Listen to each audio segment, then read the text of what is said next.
Bollywood cinema screen presenting rear window. ये एक बहुत ही बेहतरीन कहानी है और इस कहानी में ये दिखाया जाता है कि एक आदमी जिसके पैर में फ्रैक्चर है, जो कई हफ्तों से अपने बेड से अपनी चेयर से नहीं उठा, कैसे वो अपने कमरे में बैठे बैठे अपनी खिड़की से बाहर देखकर एक मर्डर मिस्ट्री को सुलझा देता है। आज तक हॉलीवुड में जो 100 बेहतरीन फिल्में बनी हैं, उन फिल्मों में पहले इसका रैंक 42 था और अब ये 48वें नंबर पर है। तो कहानी शुरू होती है चेल्सी मैनहट्टन शहर से, जहां पर एक सोसाइटी दिखाई जाती है और इसी सोसाइटी में एक घर है जेफ का, जिसके पैर में फ्रैक्चर है और वो पिछले कई हफ्तों से अपने घर पर ही है। वो दिन भर घर पर बोर होता रहता है, इसीलिए खिड़की के पास बैठा रहता है। उसकी खिड़की से कई और घर दिखते हैं। दरअसल यहाँ पर गर्मी बहुत ज्यादा होती है, इसलिए लोग हमेशा अपने घरों की खिड़कियों को खुला रखते हैं। जेफ के घर से उसे एक डांसर का घर दिखाई देता है, जिसे वो नाम देता है मिस टॉर्सो। एक घर दिखाई देता है एक औरत का जो अकेली रहती है, वो उसे नाम देता है मिस लोनली हार्ट्स। एक घर उसे एक पियानिस्ट का दिखाई देता है। एक घर में एक न्यूली मैरिड कपल रहता है। एक घर में एक मिडिल एज्ड कपल रहता है जिनके पास एक कुत्ता भी है जो हमेशा गार्डनिंग करते रहते हैं। उसे एक घर एक मूर्तिकार का भी दिखाई देता है जो हमेशा मूर्तियां बनाती रहती है। और एक घर होता है थॉरवेल्ड का, जो कि अपनी पत्नी के साथ वहां पर रहता है। उसकी पत्नी हमेशा बेड पर रहती है क्योंकि वो बीमार है। थॉरवेल्ड एक ट्रैवलिंग ज्वेलरी सेल्समैन है। जेफ खुद एक फोटोग्राफर है जिसकी कुछ हफ्ते पहले काम करते हुए टांग टूट गई थी। उसकी टांग में फ्रैक्चर हो गया और अगले एक हफ्ते में उसका फ्रैक्चर खुल जाएगा। जेफ की देखभाल करने के लिए यहाँ पर हर रोज एक नर्स आती है जिसका नाम स्टेला है और स्टेला चाहती है कि जेफ को अब लीसा के साथ शादी कर लेनी चाहिए, जो कि जेफ की गर्लफ्रेंड है। लेकिन जेफ ऐसा नहीं करना चाहता क्योंकि लीसा का और जेफ का दोनों का लाइफस्टाइल बहुत अलग है। लीसा एक हाई क्लास लड़की है जबकि जेफ की जिंदगी बहुत नॉर्मल है। लेकिन ये सिर्फ जेफ की सोच है। लीसा ऐसा नहीं सोचती। वो जेफ से प्यार करती है और अपनी जिंदगी उसके साथ बिताना चाहती है। लेकिन जेफ नहीं चाहता। वो नहीं चाहता कि लीसा को किसी भी तरह का कॉम्प्रोमाइज उसकी लाइफ में करना पड़े क्योंकि उसकी जिंदगी बहुत अच्छी होती है। जबकि जेफ जिस तरह का फोटोग्राफर होता है, उसकी जिंदगी में रिस्क होता है, उसे बार बार बाहर जाना पड़ता है और ऐसी परिस्थितियों में भी रहना पड़ता है जिसमें वो नहीं चाहता कि लीसा भी रहे। लीसा हर रात को उसके पास आती है, उससे मिलती है, साथ में डिनर करती है। अब एक रात में जब लीसा चली जाती है और जेफ हमेशा की तरह खिड़की से बाहर देख रहा होता है, लगभग सभी लोग सो चुके होते हैं और तभी उसे एक चीख सुनाई देती है और वो लेडी बोलती है डोंट, और इसके बाद कांच टूटने की भी आवाज आती है। लेकिन जेफ को कुछ पता नहीं चलता कि ये आवाज कहां से आई थी या ये आवाज किसकी थी। जेफ भी इस बात पर ज्यादा ध्यान नहीं देता और वो सो जाता है और आधी रात को बिजली चमकने से उसकी नींद खुलती है और वो देखता है कि उसके सामने वाले अपार्टमेंट में जो थॉरवेल्ड रहता है, वो रेनकोट पहनकर हाथ में एक ब्रीफकेस लेकर घर से निकल जाता है। इस वक्त रात के 1:55 हो रहे होते हैं और ठीक 40 मिनट बाद यानी कि 2:35 पर थॉरवेल्ड वापस आ जाता है। लेकिन वो ज्यादा देर तक घर पर नहीं रुकता और एक बार फिर से उसी ब्रीफकेस को लेकर वो घर से बाहर निकल जाता है। इसी दौरान जेफ बाकी घरों में भी देखता है। यहाँ पर जो लेडी होती है जिसे वो लोनली हार्ट्स कहता है, दरअसल उसका एक इमेजिनरी बॉयफ्रेंड होता है जिससे वो हमेशा बातें करती है, कभी उसके लिए डिनर का टेबल सजाती है। लेकिन ऐसा असल जिंदगी में कोई भी नहीं है, ये उसकी इमेजिनेशन है और इसीलिए उसका नाम जेफ ने लोनली हार्ट्स रखा होता है। अब जब जेफ लोगों के घरों में ताका झाकी कर रहा होता है, तभी थॉरवेल्ड वापस आ जाता है। लेकिन वापस आने के बाद वो अपने घर पर रुकता नहीं है, बल्कि एक बार फिर से अपना ब्रीफकेस लेकर घर से बाहर निकलता है। इस बात से जेफ को शक होता है और अगले दिन जब उसकी नर्स आती है तो वो उसे बताता है कि कल रात को थॉरवेल्ड 3 बार अपने घर से बाहर गया और उसके हाथ में उसकी ज्वेलरी के सैंपल्स का सूटकेस भी था। स्टेला कहती है शायद काम से गया हो। जेफ कहता है रात को वो भी 3 बार, ऐसा नहीं हो सकता। जेफ को उस पर शक होता है। स्टेला कहती है सुबह से कुछ हुआ। जेफ कहता है कि आज सुबह से उसकी पूरी अपार्टमेंट के पर्दे गिरे हुए हैं। तभी स्टेला बोलते कि अब तो खुल गए और ये सुनते ही जेफ एकदम चौकन्ना हो जाता है और वो थॉरवेल्ड की अपार्टमेंट की तरफ देखना शुरू कर देते हैं। जेफ अपनी नर्स स्टेला को बोलता है कि पीछे हो जाओ। वो कहता है जिस तरह से वो बाहर देख रहा है, इंसान तभी इस तरह से बाहर देखता है जब उसे शक या डर होता है कि कोई उसे देख रहा है। इसके बाद थॉरवेल्ड खिड़की से नीचे बड़े ध्यान से देख रहा होता है और जब जेफ भी नीचे देखता है तो वो देखता है कि उनके पड़ोसियों का कुत्ता थॉरवेल्ड के पौधों के नीचे कुछ सूंघ रहा होता है। लेकिन तभी वहां पर वो लेडी आ जाती है जिसका ये डॉग है और वो उसे वहां से भगा देती है। अब स्टेला के जाने का वक्त हो जाता है और जब वो जा रही होती है तो जेफ उससे अपनी दूरबीन मांगता है और स्टेला उसे उसकी दूरबीन देकर वहां से निकल जाती है। जेफ लगातार दूरबीन से थॉरवेल्ड के घर की तरफ देखता है। वो देखता है कि वो अखबार में कुछ लपेट रहा है और साथ ही अपने सूटकेस में बहुत सारी ज्वेलरी रख रहा है। और थॉरवेल्ड आज काम पर भी नहीं गया होता। शाम को जब जेफ की गर्लफ्रेंड लीसा आती है तो वो उसको सब कुछ बताता है।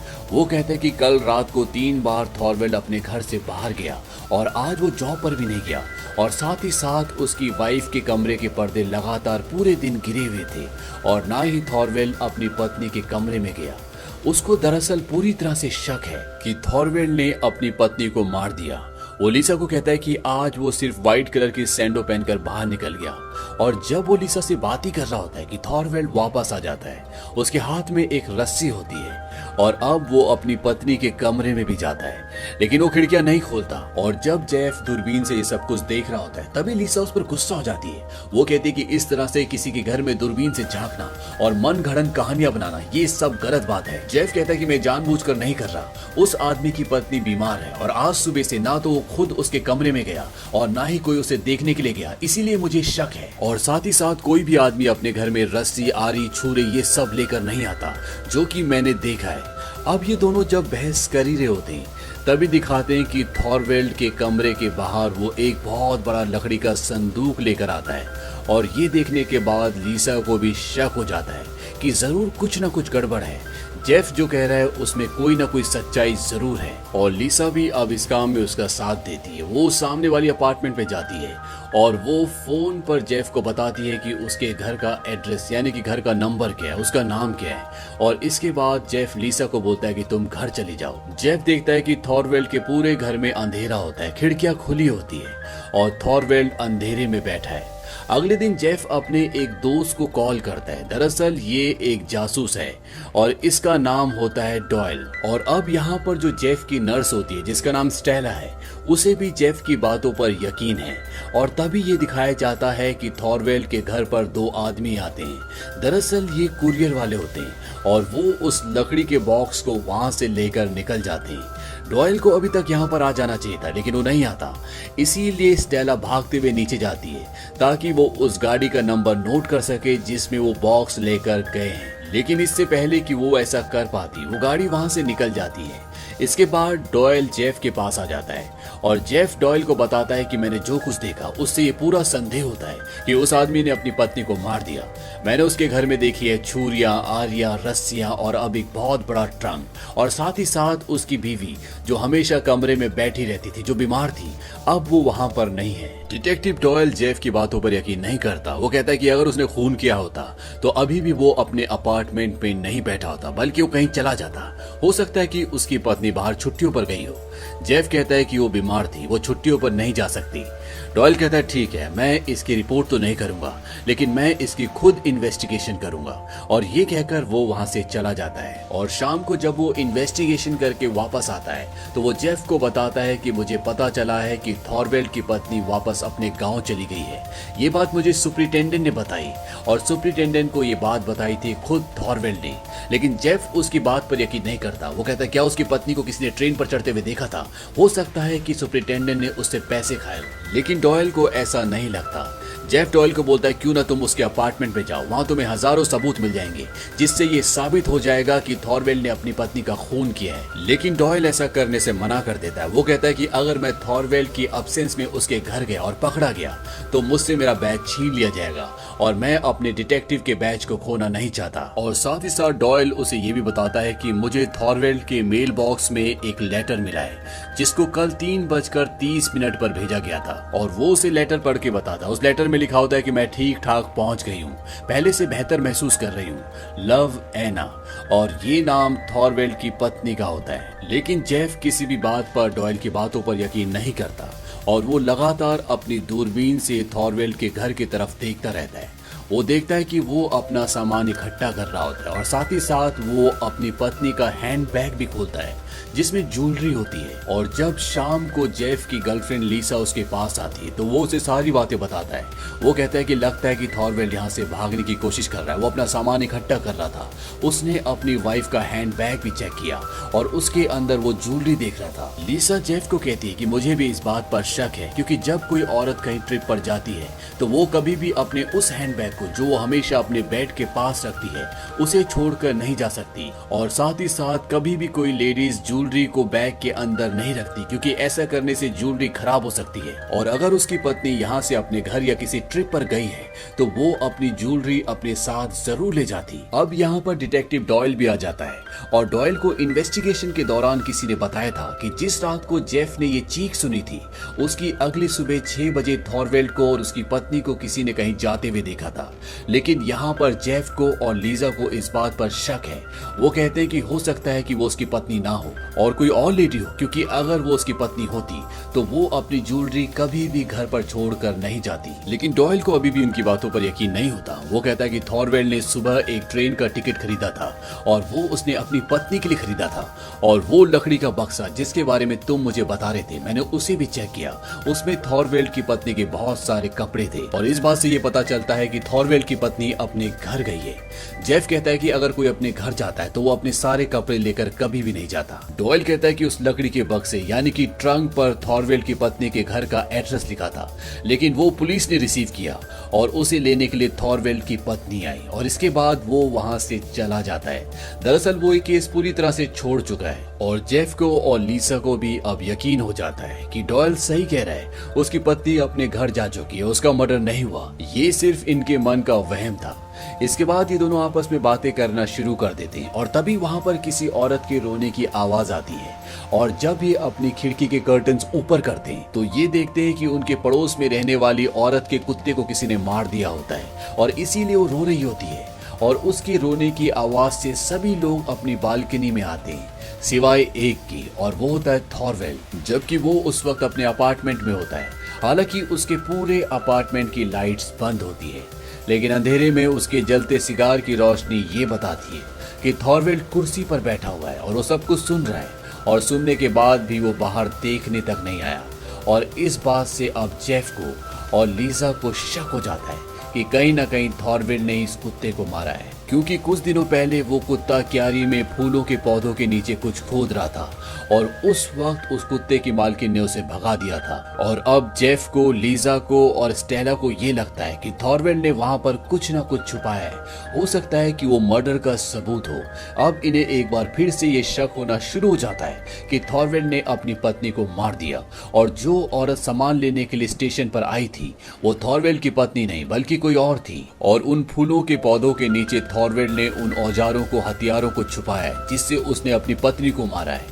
लीजा कहती है कि रात होने पर मैं वहां जाऊंगी और देखूंगी कि वहां पौधों के नीचे क्या है। तभी ये तीनों देखते हैं कि थॉरवेल्ड अपने घर की दीवारों को साफ कर रहा होता है। ऐसा लगता है कि वो दीवारों से कोई निशान मिटा रहा है। और इसके बाद वो अपना सामान भी पैक करना शुरू कर देता है। अब जेफ को एक आइडिया आता है और वो एक लेटर लिखता है। उस लेटर में वो लिखता है कि तुमने उसके साथ क्या किया।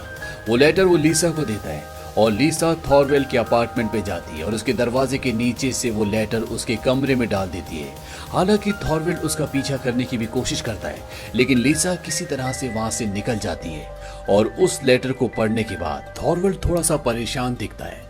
अब लीजा और स्टेला दोनों नीचे उन पौधों के नीचे देखने जाना चाहती है कि वहां पर थॉरवेल्ड ने क्या छुपाया है, लेकिन थॉरवेल्ड अभी भी घर पर है, इसीलिए वहां पर जाना उनकी जान को खतरा हो सकता है। जेफ कहता है कि मैं इसे घर से निकालता हूँ।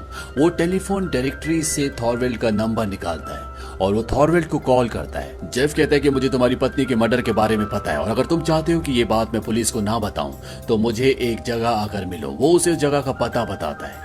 हालांकि थॉरवेल्ड शुरू में आनाकानी करता है, लेकिन कुछ ही पलों बाद वो घर से निकल जाता है। और उसके निकलने के बाद लीजा और स्टेला नीचे जाते हैं और वो पौधे के नीचे खोद कर देखते हैं, लेकिन वहां पर उन्हें कुछ भी नहीं मिलता। अब लीजा ये तय करती है कि वो थॉरवेल्ड के अपार्टमेंट में जाएगी और वो किसी तरह से थॉरवेल्ड के अपार्टमेंट में चली जाती है और वहां पर वो चीजें यानी कि सबूत ढूंढना शुरू कर देती है। और जब वो ये कर ही रही होती कि तभी थॉरवेल्ड वापस आ जाता है। लीजा घर के अंदर है और थॉरवेल्ड भी अब घर के अंदर आ चुका है। इस बात से जेफ पूरी तरह से घबरा जाता है और वो पुलिस को कॉल करके थॉरवेल्ड के घर का पता बताता है। वो कहता है कि वहां पर एक आदमी एक औरत को मार रहा है। वहीं थॉरवेल्ड अंदर जाकर देखता है कि उसकी पत्नी का वो बैग जो उसने सूटकेस के अंदर रख दिया था वो सूटकेस के ऊपर होता है। उसे इस बात से शक होता है कि घर पर कोई है और जब वो पीछे मुड़ के देखता है तो दरवाजे के पीछे लीजा होती है। इसके बाद लीजा को पकड़ लेता है और उससे वो मांगता है कि उसने उसके बैग से क्या निकाला है। लीजा ने दरअसल उसकी पत्नी की अंगूठियां बैग से निकाली होती है और वो उसे वापस कर देती है। और इसके बाद थॉरवेल्ड घर की लाइट्स बंद कर देता है क्योंकि वो उसे मारना चाहता है। और घर से जेफ ये सब कुछ देख रहा होता है लेकिन उसके पैर में फ्रैक्चर है, वो कुछ भी नहीं करता। जेफ इस बात से बहुत परेशान हो जाता है लेकिन तभी वहां पर पुलिस आ जाती है और थॉरवेल्ड को दरवाजा खोलना पड़ता है।